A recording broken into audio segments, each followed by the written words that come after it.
Hello friends, welcome to my YouTube channel.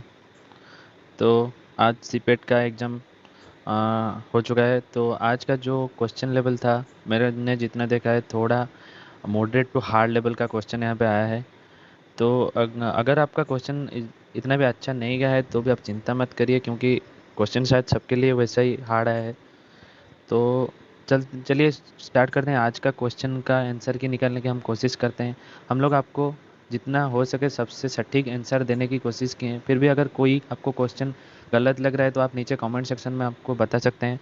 And हम अब लोग आपको, अगर कोई क्वेश्चन का अपडेटेड आंसर आंसर कुछ हमको मिला तो हम आपको डिस्क्रिप्शन बॉक्स में एंड कमेंट सेक्शन में ज़रूर आपको बताएंगे। तो चलिए स्टार्ट करते हैं अपना क्वेश्चन का आंसर की निकलने की। तो यहाँ पे क्वेश्चन नंबर 1 आपका है, the aecidiospores that are produced in the secondary host of Puccinia graminis tritici containing monokaryotic mycelia are of।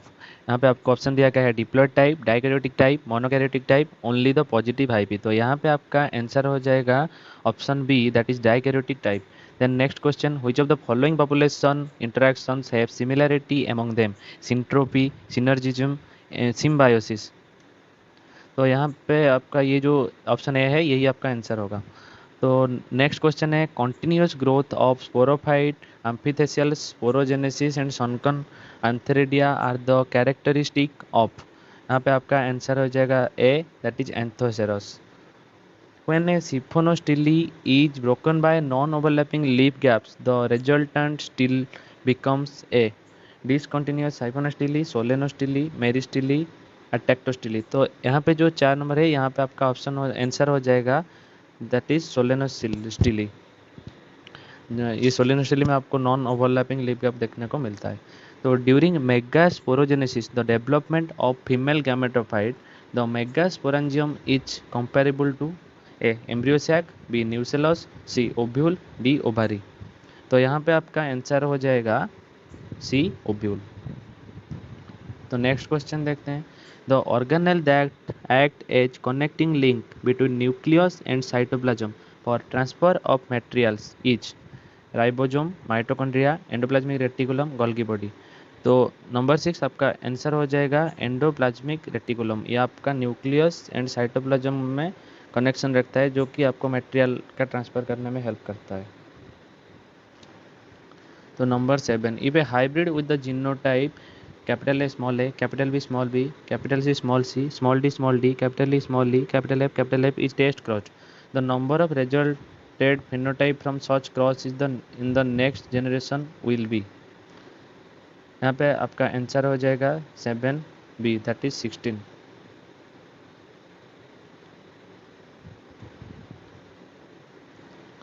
The DNA polymerase remains as a core enzyme in the absence of sigma factor. The catalytic active holoenzyme is formed by the attachment of sigma factor, whose role is binding up the polymerase to the gene promoter to start the catalysis of RNA synthesis, gliding of polymerase on the template stand, then termination of RNA synthesis. तो यहाँ पे अगर sigma factor आपका absence होता है तो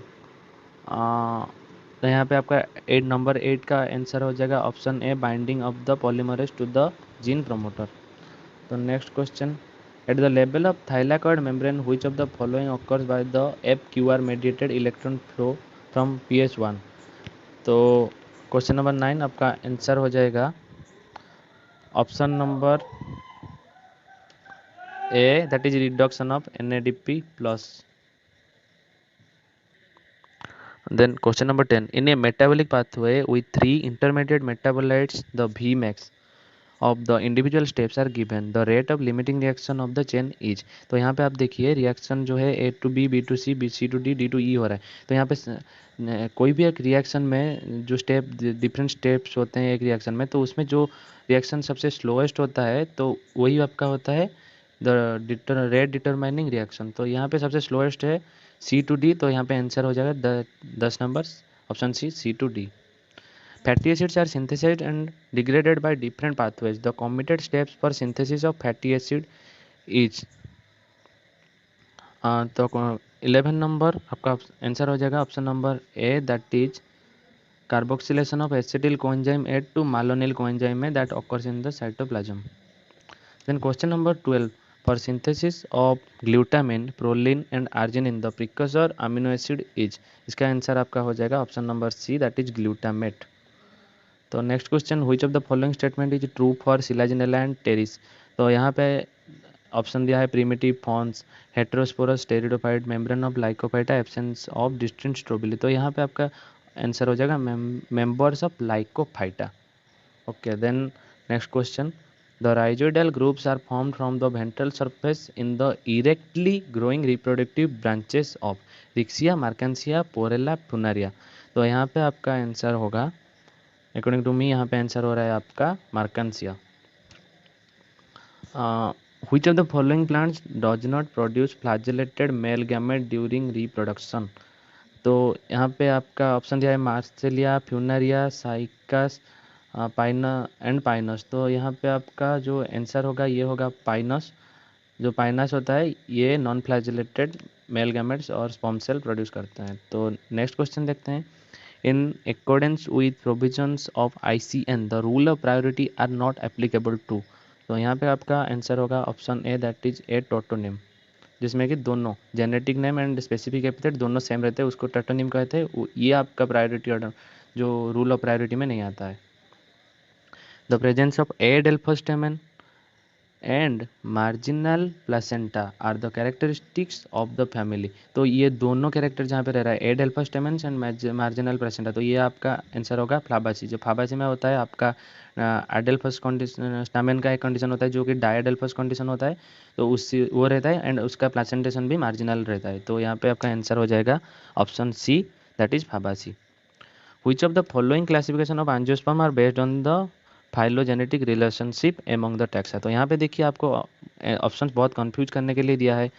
तो हर हर जगह पे तो एक आपका दे दिया है फाइलोजेनेटिक सिस्टम पर, आपका ये जो है ऑप्शन बी है 18 नंबर बी, हुचिनसन सिस्टम, ये एक फाइलोजेनेटिक सिस्टम है। And angiospermic phylogenetic group classification ये जो है ये भी एक फाइलोजेनेटिक है। तो आपका आंसर हो जाएगा 18 B. 19 bicarpellary, syncarpous and inferior ovary are seen in। तो यहाँ पे आपका ये आंसर हो जाएगा आपका एस्टरासी। A segment of DNA which is with a partly purine and partly pyrimidine sequence is designated as heterogamous, heteronomous, pleomorphic, heteromorphic। तो ये जो नंबर 20 है इसका आंसर होगा आपका हेटेरोनोमस।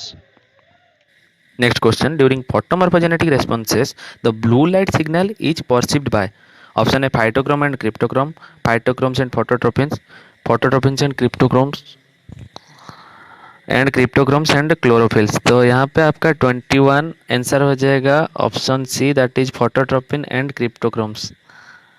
In an interphase, the mitotic preparation through the synthesis of various RNA and structural and enzymatic proteins occur in G1 phase, S phase, G2 phase, the entire interphase। तो यहाँ पे आपका द एंटायर इंटरफेज हो जाएगा, क्योंकि देखिए कुछ जो आपका स्ट्रक्चरल प्रोटीन होता है, हिस्टोन प्रोटीन एंड जो सब एस फेज में रिक्वायर करते हैं जो सब प्रोटीन, तो वो तो आपका G1 फेज में होता है। बाकी सब RNA जैसा उसका जैसे सब प्रोटीन वो G2 फेज में होता है। तो ये आपका आंसर हो जाएगा the entire interphase. Next question, in a plant cell the non cellulosic polysaccharide pectins, lignin and phenolic substances are present in. जो ये जो आपका क्वेश्चन है ये आपका पिछले साल बिल्कुल सेम टू सेम क्वेश्चन आया था। तो यहाँ पे आपका आंसर होगा 23, that is B, the middle lamella. Which of the following aneuploid has the least probability of survival and establishment.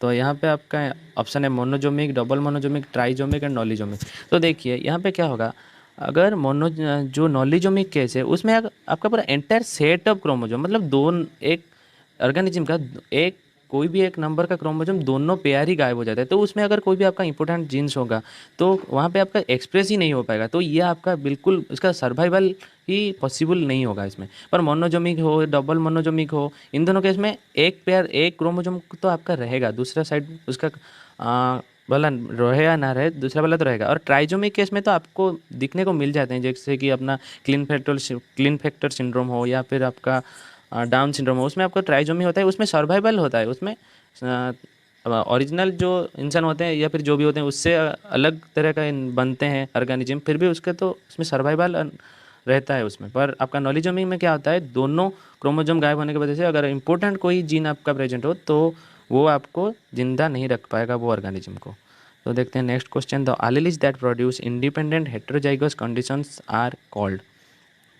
तो यहाँ पे सप्लीमेंट्री, कॉम्प्लीमेंट्री, एपिस्टैटिक, कोडोमिनेंट। तो यहाँ पे आपका आंसर हो जाएगा option D, codominant. The term anlage was used for the genes by. तो ये जो थे, ये ग्रेगर जोहान मेंडल ने ये टर्म एनालेज दिए थे। तो आंसर होगा आपका option A, that is J G. Mendel. Then next question, a haploid genotype can be produced by tissue culture by taking। तो यहाँ पे आपको ऑप्शन दिया है एन एंथर और ओवरी, पोलन और ओवरी, एंथर और एग, पोलन और एग।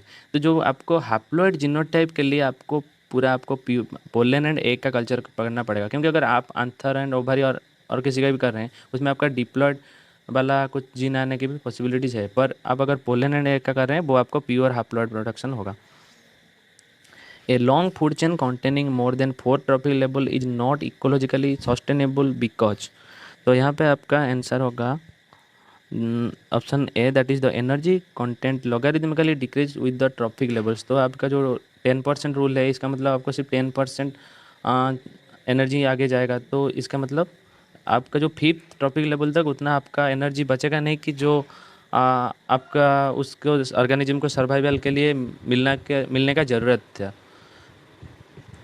तो next question 29, when a nuclear epidermis degenerates an integument layer inner to the nucellar epidermis becomes distinct with prominent nucleus and dense cytoplasm and is called as। तो यहाँ पे आपका option हो जाए, answer हो जाएगा option number B, that is endothelium. Next question 30, the collenchyma are the tissue that provide cortical mechanical support to the stem, cortical mechanical support to the stem and underground root, stelar mechanical support to the stem, stelar mechanical support to the stem and aerial root. तो यहाँ पे आपका answer हो जाएगा option A, that is cortical mechanical support to the stem, क्योंकि ये जो collenchyma होता है ये आपका रूट में प्रेजेंट नहीं होता है और उसका स्टीलर मैकेनिकल जो मैकेनिकल सपोर्ट में भी कुछ हेल्प इतना नहीं है। तो 31 नंबर क्वेश्चन आपका है, which one of the following is used as a UV light source in UV visible spectrophotometer. तो यहाँ पे आपका आंसर होगा 31C, that is deuterium lamp.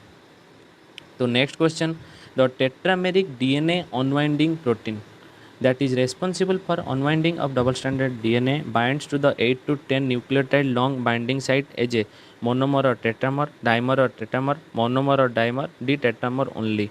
तो ये थोड़ा कंफ्यूजिंग क्वेश्चन है, फिर भी इसका आंसर हम जितना हमको लग रहा है तो यहाँ पे आपका ऑप्शन डी होगा, टेट्रामर ओनली। तो next question, when spherical bacterial cell are aggregated as irregular bunches they are termed as. तो यहाँ पे 33 में आपका आंसर हो जाएगा option A, that is staphylococci.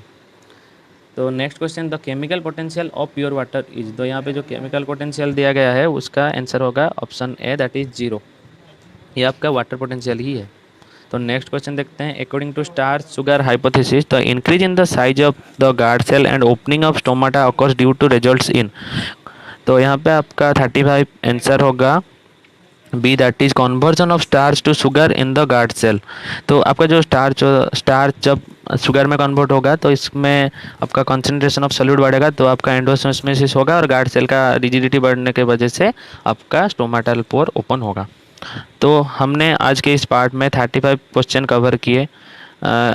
तो नेक्स्ट पार्ट ज़रूर जल्दी आएगा, तो आप तब तक थोड़ा वेट कीजिए। तब तक आप इस वीडियो को लाइक कीजिए, कमेंट कीजिए। अगर कुछ गलती आपको लग रहा है और सही लग रहा है तो आप ज़रूर कमेंट कीजिए, और आपका कितना यहाँ से आ रहा है वो भी आप कमेंट करके ज़रूर बताइए। Thanks for watching this video. Please like, comment, share and subscribe.